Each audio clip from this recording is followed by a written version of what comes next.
right, everyone. What is up? Good morning, good afternoon, good evening. I am Charlie Shrem, your host, and you're listening and watching Untold Stories, where together, twice a week, we get to talk to the greatest minds in crypto, Bitcoin, tech, really all Web3. Really, people that I just think are really brilliant, and those who I could weave like a whole narrative of how this whole movement came to be, where we are right now, and where we're going in the future. And I'm really excited. I was actually epically excited when we were doing the research for the show and getting this together. And I love when I find like connections between my guests and other mutual friends that I've had that like changed the course of my life like decades ago or decade ago or whatever. uh, and so I'm really excited to introduce my guest today, Tyler Spalding. Tyler, thank you so much for coming on Untold Stories. Thanks, Charlie. I don't think I'd necessarily be one of the greatest minds within the industry or to appear on your show, but I'm definitely going to be one of the most enthusiastic. And I've been in this for a long time, and it's only getting more interesting. So I love sharing stories, talking to other, really motivated folks. So There's thanks for actually a having me. quote. There's a quote that I forget who said it, but it's like, yeah, I can teach any man a talent, but you can't teach enthusiasm. I think it was like the captain of a pirate ship or something like that who said that. All right, all right. I love that. Okay, I'll but take that one for sure. but you think you're not. But when I was doing the research for Flexa, I was very impressed because so many different projects over the even on top of Bitcoin, like 10 years ago, people have been trying to solve this like retail problem. And how do you incentivize those who are maintaining the security and the speed of your network? How do you incentivize them when you have these like trying to get to like, a million transactions per second type of world, which would be beating out Visa? And I've not found a good solution. And then I was reading about your company, about Flexus. I was very impressed. Yeah, honestly, the key there too is just from experience. So, me and the founding team, we've been in payments for a really, really long time. So we understand how a lot of it works, or most importantly, how a lot of it doesn't work. And so we know and envision what a solution could look like. And then when these new types of crypto networks are enabled and come about, you can now see that they end up being the ingredient to solving a lot of this. And so, as I mentioned earlier, the enthusiasm piece. I mean, I've been a Bitcoin user, a very very avid user, an enthusiast for almost more than 11 years now. So I've been in it from the very very beginning. But Flexa really had nothing to do with, oh, we like Bitcoin or we like crypto or we're going to solve crypto payments. That wasn't really the angle at all. It was, we want to solve payments in general. This is so much bigger of a problem. And the crypto angle and some of the components of crypto enables us to solve it, which is why it's so elegant. So it was really a sort of this pull technology rather than us trying to push, interesting things that we like or enthusiastic into the market. This was really driven by a massive market need that we just built for. And there still is like a huge need for it. And I wanted sometimes I get into like explaining to the listeners like how your project works, but I really would love if you can explain. But before we get into it, I want to talk about the mutual connection for a second. So my friend Brad Waz, I probably talked about him on the show. I need to have him on. Back before I got into Bitcoin, pre 2011, this was like 2008 or 9. I had a daily deal company called dailycheckout.com. It was like I was in high school and I was just selling electronics. And actually, because I had a startup that was trying to, and my business, uh we were selling one deal a day. So people are familiar with like woot.com and those companies now, but we were that same problem, like kind of the low ticket item. We would do like our average transaction was $5. We were selling you a new hair shaver for $5 with free shipping. So my cost was $1.50. My shipping cost was another $1.50. So my profit was maybe $1.50, $2. And when it came to payments, Authorize.net and all these different middlemen and companies at the time were just, but when push came to shove, it took 30 days to get the money cash flow. And then it was like 5% plus. And then, dude, when that fax machine turned on, you knew that those chargebacks were coming. And for some reason, American Express only sends them on a fax machine. Maybe till today, I don't know. but you just have that damn fax. I was gonna throw a rock at that. When Office Space came out, they were hitting the fax machine with the baseball bat. That was me because chargeback and people would complain about the product. But when American Express charges $25 just if you get a chargeback, even if you win, you still have to pay 20. How are you supposed to make money? And then this was my business. And so when Bitcoin had first come around, I was like mind blown. Yeah, you hit it exactly right. Especially in small and medium businesses, like uh, chargebacks and just accepting payments isn't your business, right? You want to sell something. The last thing you're thinking about is, oh, I have to verify the authenticity of this payment and what is this dispute process? All I want to do is sell you something, right? And then have the transaction be done. And then even larger companies that have a little bit of the resources to fight or kind of combat some of that process, the fees are still really high. And So high. I've looked at all sorts of studies that show like net profits of an online or even brick and mortar merchant. About half of their profit goes into just payment expense, pure off the top payment expense. It's incredibly brutal. Yeah, it's like a huge, huge, huge cost. So I had this daily deal site and Brad had one too called Dealio, like what's the Dealio Yep. dot com. And then we worked together. I was this young kid and I didn't understand how business worked, how to scale a business. And he had his business, which you would think that we competed, but you're not really competing because you're offering different products on different days. So the customer wasn't loyal to you. You just need to get what product were you blasting over one day. And I'm telling everyone how my business model worked really. But Brad had a site and he like taught me the concept of like he would drop ship for me, he would provide like cash flow and like net 14. And he kind of explained how I could use the delay in cash flow to still grow my business and stuff like that. I was very indebted to him. His brothers still, I think, run that company, but he went on to found this company called Raise.com, which I think acquired your company and which you were ended up being the CTO of Raise.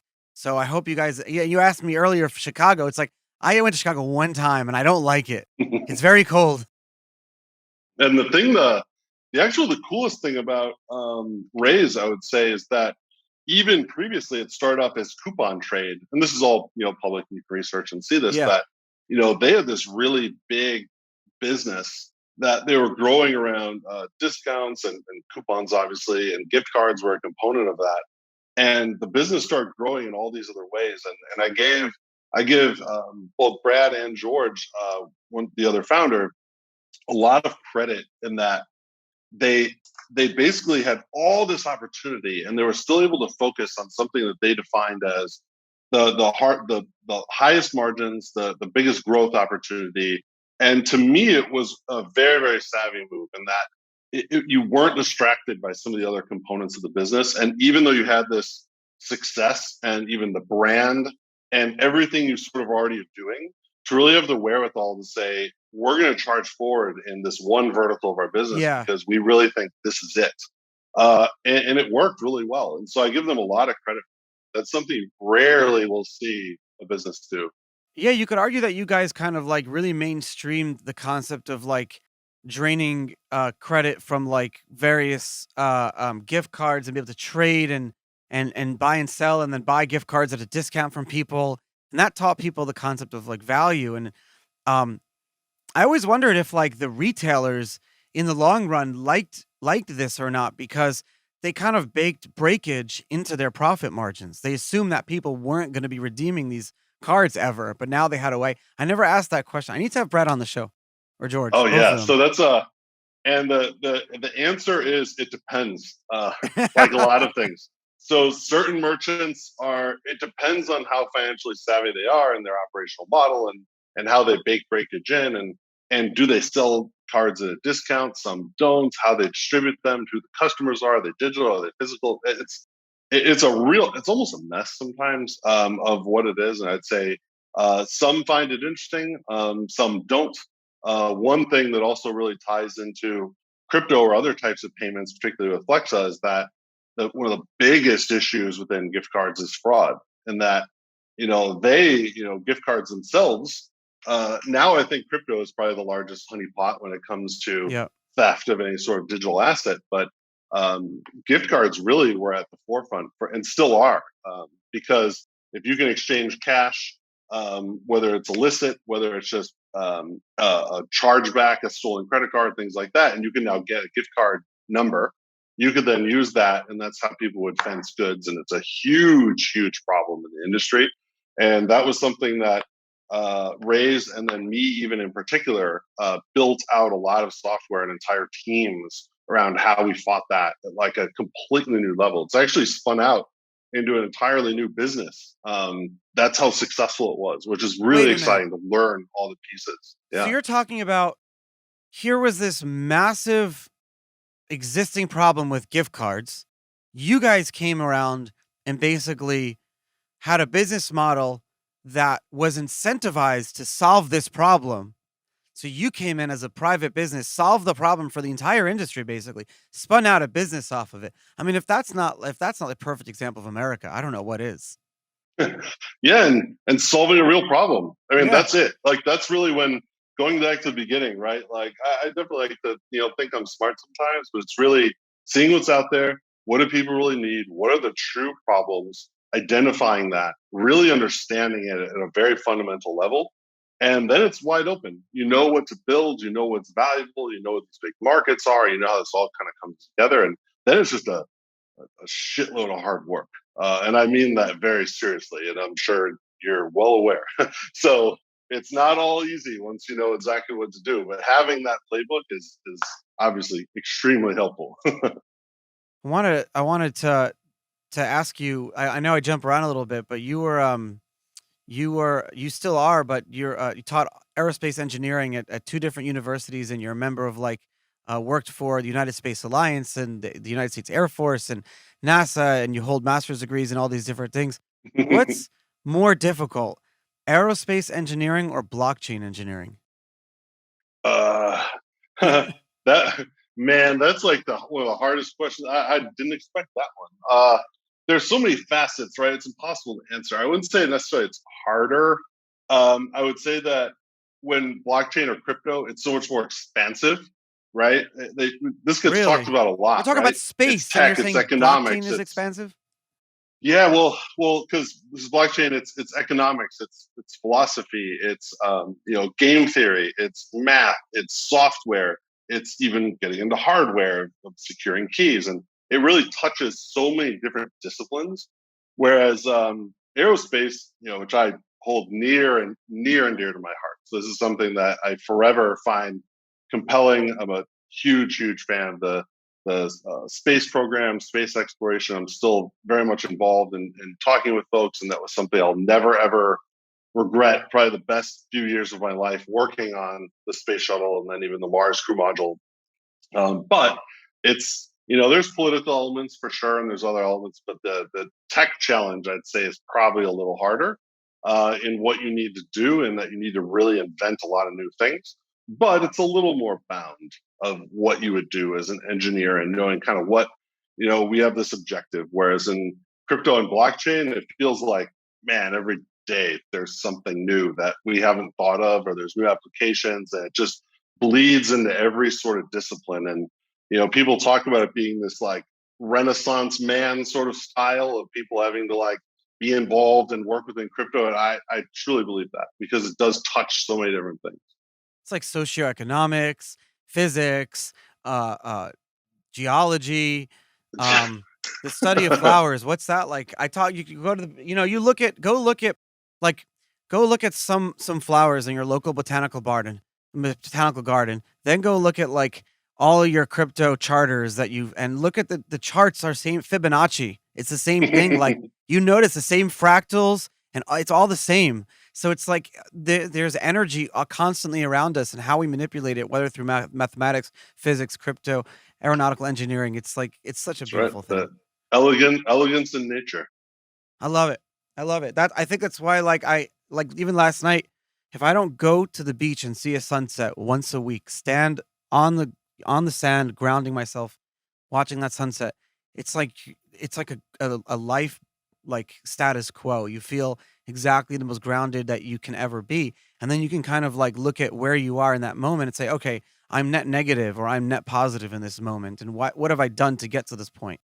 Yeah, absolutely. I like doing that through walking, and it's just kind of like having, resetting, thinking about other things. It's why for me, I have a lot of hobbies. I notoriously have way too many hobbies, and I feel like that's the way that it allows me to really stay focused and work 100-hour weeks and crazy crypto stuff all the time, and having to deal with even the tribalism and keeping up to date and how complicated some of this can be and a lot of the negativity even and even the resistance, right? A lot of how we're Oh trying to yeah. make something new for governments and regulators and people that just don't understand a lot of this or necessarily even appreciate it. And then hackers are everywhere. So in kind of dealing with all that and maintaining a level head and still staying really really motivated. Um, yeah, that's what I do. I have lots of hobbies, and then I definitely take those breaks, like you mentioned, just kind of Oh level yeah. set a little bit, right, and take that time. So tell me about Flexa. And now we kind of see what the problem is. You've solved it by developing this protocol that sits on top of everything else. Can you kind of get into it and how you solve the problem? Sure, it's so at its core, Flexa is just a new digital payments network. It will connect, or it does connect now, to all the existing hardware and software that the merchant has. So no new hardware, no new, nothing else to buy, no new software upgrades, nothing else like that. So we basically will integrate with whatever is already there, whether it's the hardware itself, whether it's a payment service provider, whether it's some of their middleware, whether it's an online platform, right? You name it, we are going to integrate with it. And we have, I'd say, 50% or so coverage across the United States already in terms of our deep integrations that we have. So that's just at least what we do in terms of the old school, simple type technology as we connect to everything and we're allowed to like process payments basically through a merchant's existing ecosystem. Then what we do is we open up through basically an API or even an SDK, our payments pipe essentially, and any app in the world can connect to it. So we're not a consumer company, we're pure B2B. So the idea is that any wallet you have on your phone, whether it's a banking app, whether it's a loyalty app, whether it's lots of different crypto apps, whether it's just a Bitcoin wallet, can connect into Flexa and pay assets into it at a point of sale natively and just as absolutely cleanly as easy as you could ever imagine. And it's literally just a scan of a code, whether the phone will create a code that the merchant scans, or the user will scan a code that the merchant presents. And that's really it. I can see how my phone can generate a QR code or a barcode, but how do you integrate with the existing hardware that the merchant has?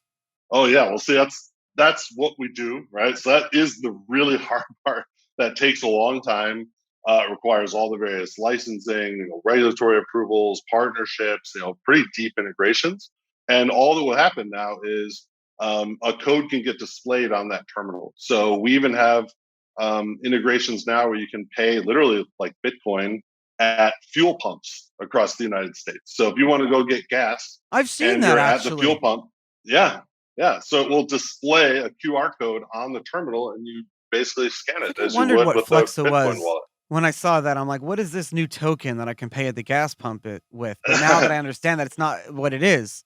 Yeah, exactly. So that's literally how what Flexa is, how we talk about it to a merchant, to a user, or anything else. That's really it. Like it's pay with whatever asset you want. It's simple, it's easy. All payments are instant. So if you use even something like Bitcoin, regardless of what wallet you're using, the payments are literally instant. Everything happens in real time, no matter what asset you're using. So that is all very true. And that's what looks to a merchant, a user, nothing else is required. But then the really neat thing, sort of a why we could do this now, is that there's the collateral mechanism that sits behind the scenes that a user and a merchant doesn't even need to care about, right? So they don't need to interact with it. They can. There's a lot of financial incentives, so they can if they want to, Yeah. but you don't have to. You don't know anything about this, and that's where that collateral token comes from, and that basically allows any app to permissionlessly join the network. Otherwise, we'd get hit with fraud left and right because people would basically double spend transactions or spoof transactions or try to have chargebacks and things like that. So by having this collateral mechanism, it eliminates all of that. And now all the wallets can permissionlessly join. So we don't need to do any business development at all. We don't need to do any other work with the wallets themselves. Anyone is free to join. Then they can use the network. The way that the network basically sees those wallets is if you pledge the collateral, and users don't have to do it, to be really clear. So a user doesn't need to know any about this. They don't need to care. The wallet can do it. Anyone in the community can do it. Purely just financially minded people can do it, because then what happens is all the fees we charge we use to buy the collateral token, and it gets distributed back to the people providing the collateral. So all that means is if you provide collateral, you earn all the fees in the network, which is pretty powerful from like an actual. That's why we really consider ourselves to be a DeFi product in that sense. You And that, are. You are. yeah, we're really decentralizing the payment risk or risk in payment transactions. And That's why this all is so the brilliant. yeah, everyone participating earns all the fees. So rather than Flexar or some other centralized entity earning all the fees and the rewards, like you have Visa and MasterCard, where Visa is 80% the market cap of the largest bank in the world, which is a very true statement, right? Like that's how much money is involved in this. And that's how much of a closed system it is, where we're looking to open that up fully, let anyone use it, and then all the participants now earn all the fees collectively, which we think is super powerful. You've like taken an existing financial product where there's already risk that's baked into these like payment networks. You've tokenized that risk and you've incentivized the security of the network, and if you are willing to like risk your money to maintain the security of the network, then you're getting paid from the profits of the network. And that's literally That's what exactly DeFi right. is. And Yeah. that's why this is so brilliant. So people are talking about, oh, like you have yield optimization, right? How are these crypto companies offering 9% USDC? Well, what I'm saying is you have to understand there are businesses now like Flexa that have these big liquidity pools for their token that now you can earn yield by a certain amount of risk. And there are people who study this type of risk, who know how to properly invest in this type of risk. But Mhm. now, if you think about like to go from like the token to the liquidity pool to the yield back to the end user, there's like one middleman there. And where in the normal Yeah. world, it's like institutional capital basically took all of that profit. That's where the billionaires make Mhm. their extra billions, is buying into like things like this, buying companies like yours. You've like totally democratized that. That's why this is Mhm. awesome. Yeah, no, you've got it exactly right, and anyone can participate, and rather than everyone gets to share in those fees and understand just how it all works, and it's really just straightforward. So, What does it look like right now? Is it launched? Is there an ecosystem?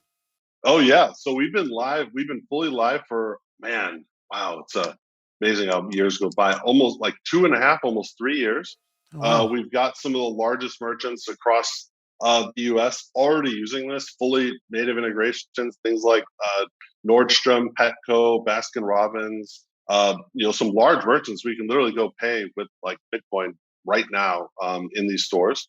We're going to be launching a bunch of new support now for new wallets and more merchants this year. So, but all of the other functionality around the AMP token, collateral contracts, how all of that works, the distribution mechanisms, all of that has been fully live now for years. But for us, it's build, build, build, keep building. We know where we're going. I mean, this is a 10-year plus, even from now. We're so early of what this looks like and what our aspirations are and how big this can be. Can you integrate with like Visa or MasterCard or American Express so people can pay their credit card bill with like their bucket of thousands of different types of tokens that they have in their wallet? Sort I'm of. not a retailer. It wouldn't really work We that way. Or you go and buy a suit. we were one of the largest, if not the largest player in when El Salvador moved into adopting Bitcoin as currency. We partnered with the largest bank and other banks across El Salvador, so people can literally pay their bills, pay their friends, pay their mortgage, buy things online, all with Bitcoin natively in the Lightning Network or standard Bitcoin, Really? all then using Flex on the back end. Yeah, and that's been live now since it's gone live. It's really cool.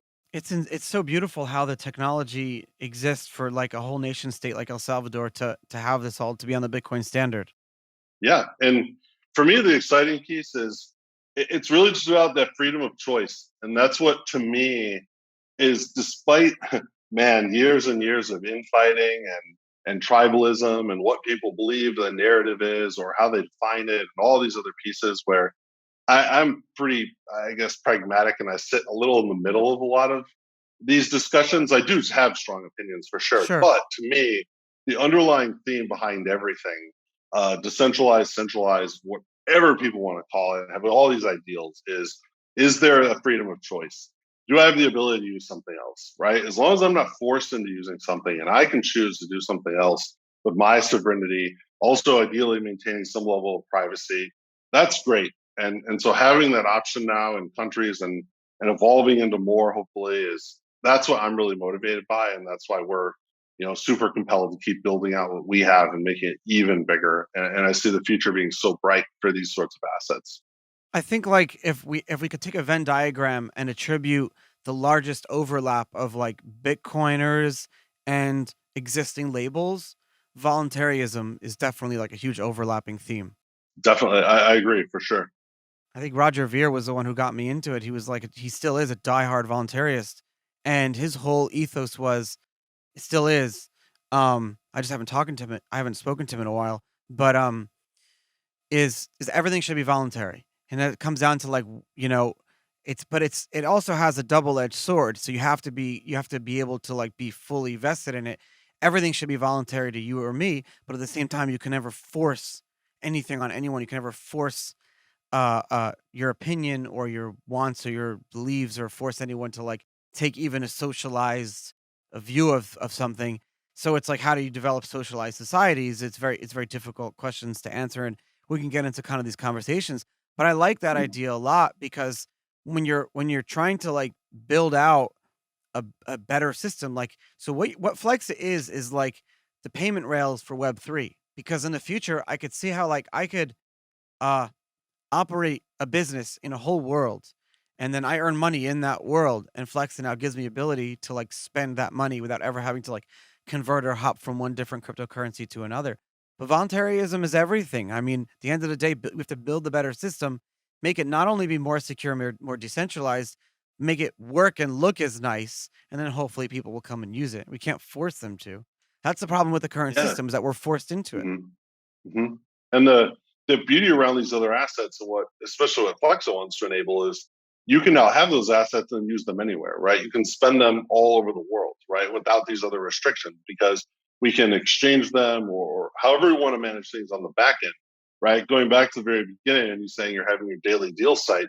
You don't if you just want dollars at the end of the day because that's how you pay your employees, how Oh you my pay your god. vendors, and those things. But if you had a customer paying in Japanese yen or Bitcoin or anything else, like you wouldn't really care, right? As long as it could all just work and you're not liable for all of those payments and verifying that the yen is real and all this other stuff. If there was this, payments platform where people could pay with whatever they wanted and you just got USD on the other side so you could run your business, like that really works. And so that's what we built.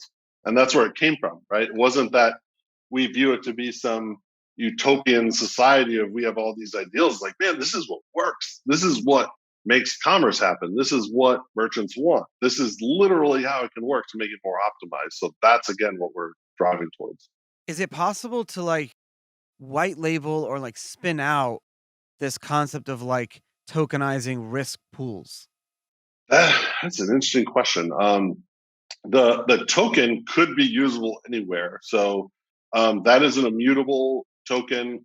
We do not maintain the keys for it. It's not upgradable. It's not something that we control in any way, shape, or form. So it is possible where people could easily use AMP for other things. And obviously, the smart contracts are all out there and open source. They're on the blockchain. So, in theory, someone could clone all of it, or not even in theory, easily, you could clone all of it and use the exact same concept in whatever application you like.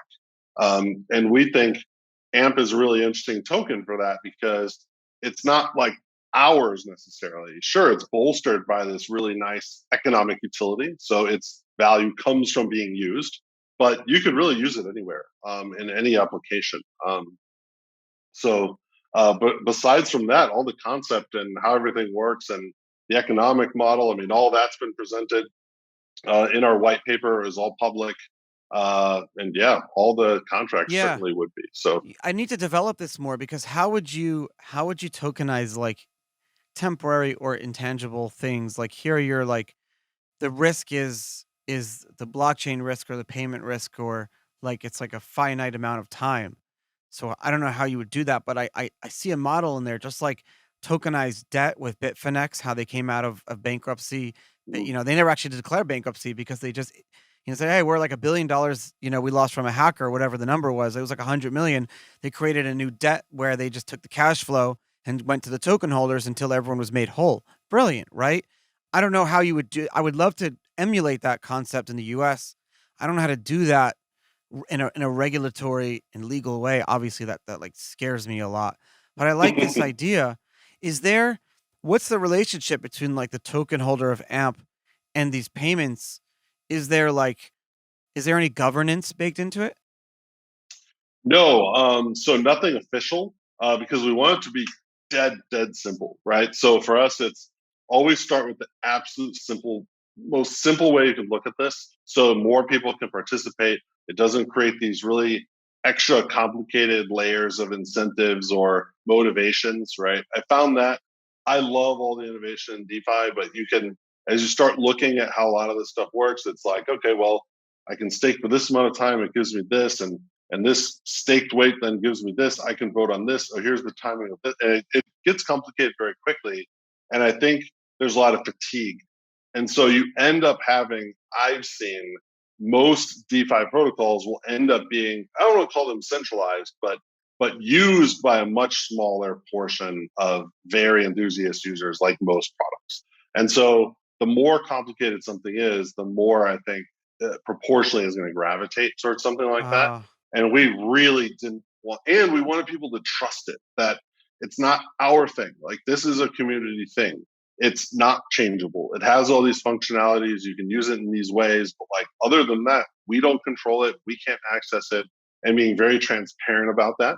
So we do have a voting forum, basically that Flexa has set up for incentives of distributing more of the tokens, like from our treasury, to grants and builders and other incentive programs to get the tokens out within the community further. And those are like signaling mechanisms. So it's not an official governance, but it's something that we want to make sure we're doing what the community also agrees with. And we don't want to do something unilaterally. So we have that set up for various initiatives, but it's not a protocol based governance. There's no voting mechanism from that perspective. It's more of a signaling to help us make the right choices and to guide us, even as a centralized company, like ensuring we're doing the right thing for our community. But beyond that, it's as dead simple and as easy to use. We put a lot of time and effort into, um, you know, crypto is challenging, obviously, and the yeah. interfaces and the UX around this. That was something we approached head on of how you stake these tokens, how you see this all work, what the dashboard looks like, making it very simple. And we really took a entire sort of ground up design for all custom, trying to really make it as absolutely simple as possible to use. So that's something we're also, so beyond just the UI, but then the token of just keeping it really simple for people to understand. I wonder like as time goes on how how the AMP coin could become a stable coin.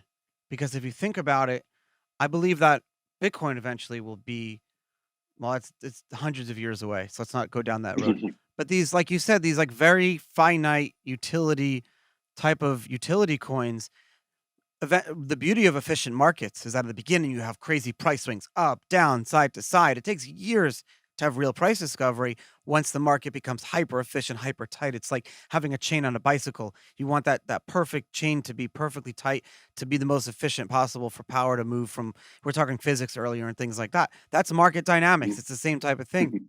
But you've kind of built it to have to be this like eventually this perfectly stable thing. Is there like inflationary or deflationary mechanics built into it to kind of like incentivize token holders over the long term? Have you thought about stuff like that? I'm just kind of spitting Oh yeah. spitball here. Yeah. Oh yeah. No, I love it. Oh man, we probably thought about this more than almost any project that you can imagine. I mean, years in the economic theory, just what else was out there. This was not something that we just jumped in for some sort of speculative, opportunistic play.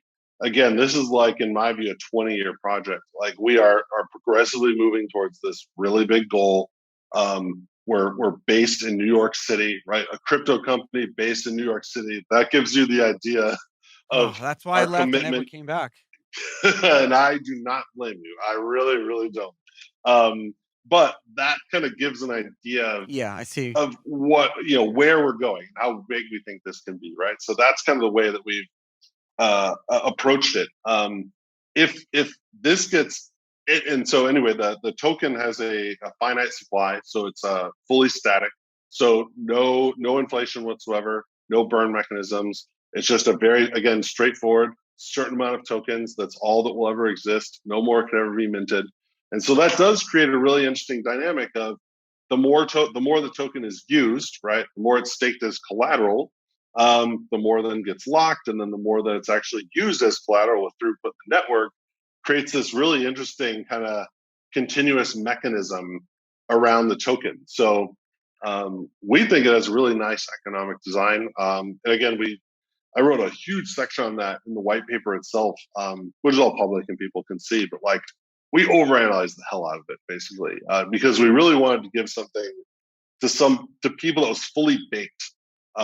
It wasn't this, oh, here's promises, here's some hopes and dreams, here's some token that may do something in the future, or here's something you can speculate on. Like ours was completely different. It was, this is all built, everything is functional, the entire network is here, all the economics are here, everything is all laid out. Literally, it's done, and here it is, and here's how it works. And so we tried to be as just 100% transparent across the board on every single mechanism. People can understand exactly how it works from top to bottom, with really no guesswork or speculation that, oh, it might do this or it could do this, or inflation could look like this, or emissions, it looks like this. Like none of that really exists. It's really straightforward. You actually brought me up. I start thinking about as you're answering. I'm like thinking about how what you're saying could help me solve other questions that I have lingering in my head. And you kind of connected that with the burning question that I have. It's like as we develop more utility in the space, right? And your token becomes more mature, and then people can add it to DeFi liquidity pools like Beefy Finance or Vesper, and you can have different people can have yield optimization protocols. Then you can have these major blue chip publicly traded company offer yield to their customers. So as we start to stand on our own 2 feet, because now you've actually like developed a full on vertically integrated utility where people are in retailers and there's risk there involved. Do we, and this is what's been burning, do we move away finally from where like crypto prices and our markets are affected by macro things? Because that's what people perceive us as. Do we finally, I want to like, we're so early still. We're not even standing on our own 2 feet yet. Yeah, you're exactly right. It is very early. As excited as we get, and again, we're I think both of us been more than a decade in doing this stuff. So to Yeah. us, it feels like it's been around a really long time. But the reality is still super super early, despite all the numbers and the usage and everything we're still seeing. It's got so much. We're like the very very beginning. But that said, I think it's inevitable, and I would love for this to start to happen. And then it actually starts proving out the thesis that this stuff's actually truly valuable. If it is valuable, you will see that start to happen. If people are really starting to use Bitcoin, let's say, as a store of value, a true store of value, it'll start to become uncorrelated with all these other, traditional assets. And if other utilities, as we look at something like AMP, truly is used in that way, you're going to see that the same, right? Because it should actually have, almost exclusively its value should be driven by what it does. So it shouldn't matter what all these other, macro forces are. So, the way it should look is that if people are spending on Flexa, for instance, all the volume through Flexa, that should be the thing really dictating what that asset and the network is worth. And similar to something like a data storage protocol, something like Arweave, let's say, um, that should be based on the amount that people are using it.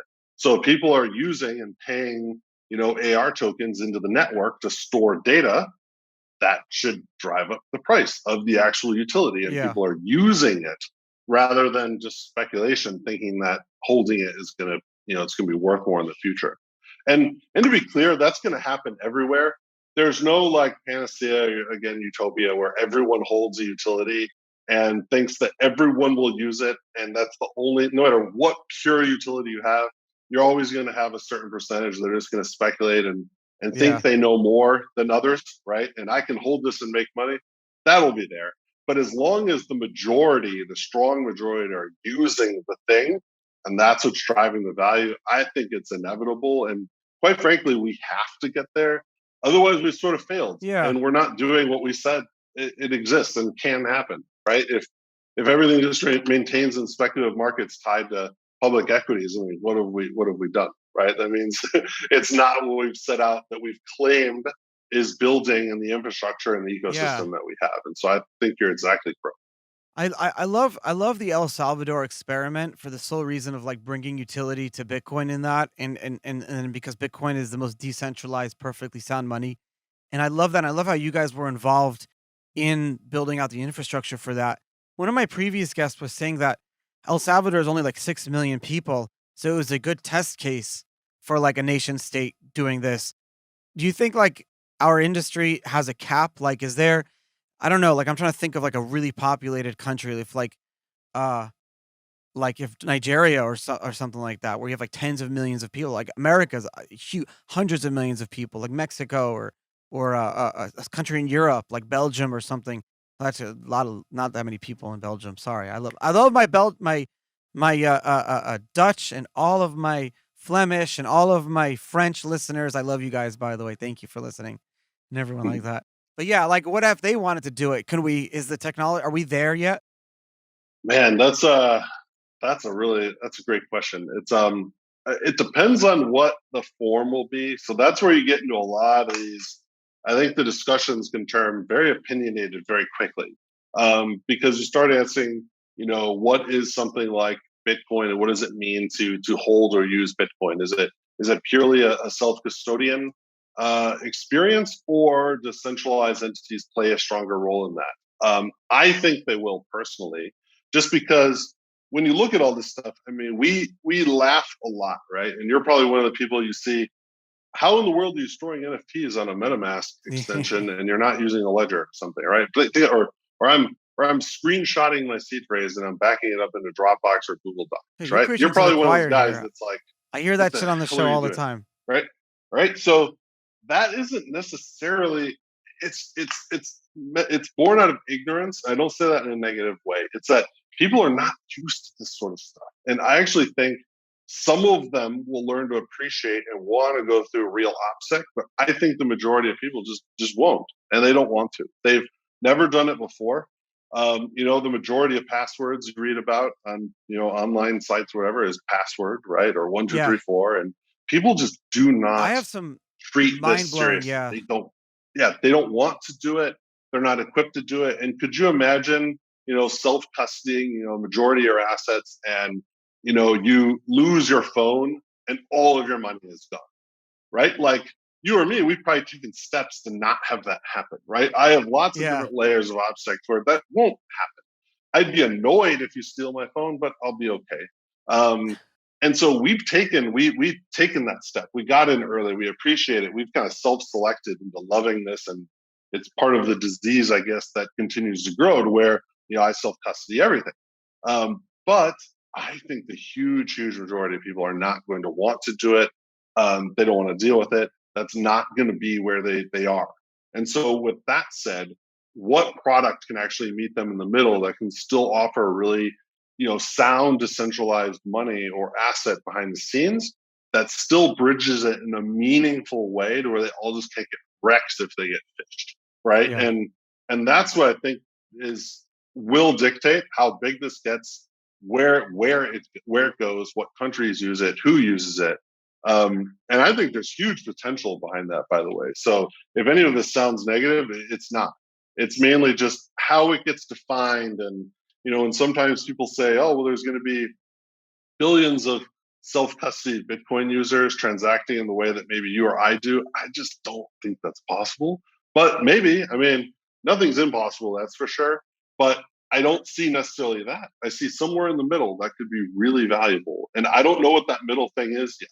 Crypto is gonna be everywhere. We won't I had a guest, so funny, the guest that you were responding to about El Salvador and everything, and I agree with you, he was the CTO of Ledger. We're talking about, like, Ah, so he was talking about, interesting. like, everyone needs to be self-custodying more, and they just released the new Ledger Live. It's so Well, cool, yeah, it's the they're new one. also Yeah, yeah, selling yeah. Ledger, which So is a so we're great product, by the way. But yeah, it's good yeah. that we're all in agreement, but I had another guest who I read a quote that he had written in, like, 2013, and he said, "In 20 years, we're all gonna be interacting in the crypto world with some way or another, like, we won't even realize." And, like, now kind of, Mhm, like, 8 years into that or 9 years into that, we're not even, like, halfway, but look how far we've come. And on top of that, there are millions of people who want to use self-custodied Bitcoin and spend it in a secure way. And Flexa gives me that opportunity to spend pieces of my Bitcoin without having to maintain it on like a centralized platform as I'm ready mhm, to spend it because that's what I want to do. So that's why mhm, it's really cool to build out these kind of projects and utilities and everything like that. mhm. Tyler Spalding, thank you so much for taking the time and coming on Untold Stories today too. Unbelievable. Absolutely, man. This has been great. No, I love chatting with you. Take a breath of fresh air. I need to open the door. Thank you.